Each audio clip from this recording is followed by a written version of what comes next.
Today on Business Incorporated, Nigeria's GDP contracts further in the third quarter.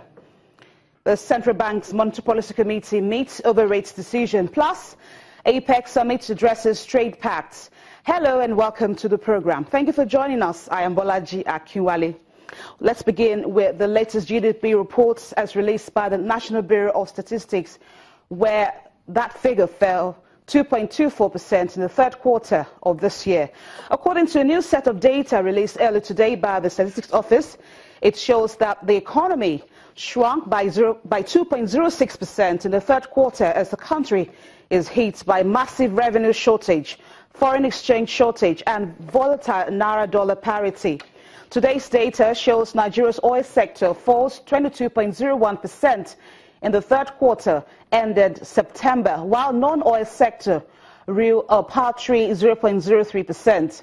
Oil sector contribution to GDP was seen at 8.19%, and non-oil sector contribution to GDP was higher at 91.81%. During the period under review, Nigeria's aggregate gross domestic product in nominal terms was recorded at 26.558 billion naira, or a 9.23% growth. And the Central Bank's Monetary Policy Committee today begins its sixth and the last meeting for the year. The two-day closed-door session will see members review major developments in the global and domestic space with a view to forming relevant monetary policies that will be in place till January next year. Since the last MPC meeting in September, the global risk landscape and policy outlook have changed, underlined by shockwaves in the global bonds market, risk-on appetite in the U.S. and the underperformance of emerging market assets. At the last meeting, the committee left all rates unchanged. In light of the current economic situation, analysts see all rates held constant. And Nigeria's textile, apparel and footwear subsector remains the second largest contributor to the manufacturing sector in the second quarter of the year. According to the FBNQuest's investment notes issued early Monday, textile, apparel and footwear post a total output of 465 billion naira of the manufacturing sector gross domestic product.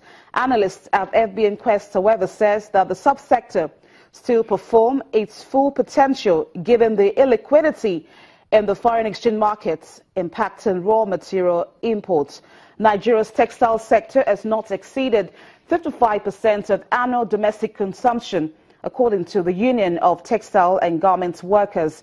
This has limited textile export capacity, while the government's 10% levy on imported fabrics aimed at helping local manufacturers has been very limited. Now let's take you to the markets. We'll begin with Europe, where the numbers were mixed this morning as dollar strength took a breather and oil prices jumped. Orich Bat is DWTV financial correspondent that joins us from the Frankfurt Stock Exchange. It's great to have you on the show, Orich. Now let's begin with the elections taking place across Europe. German Chancellor Angela Merkel has announced that she will run for a fourth term in office. In France, ex-president Nicolas Sarkozy was defeated at his party's primary. What has been the reactions from the markets as regards these elections?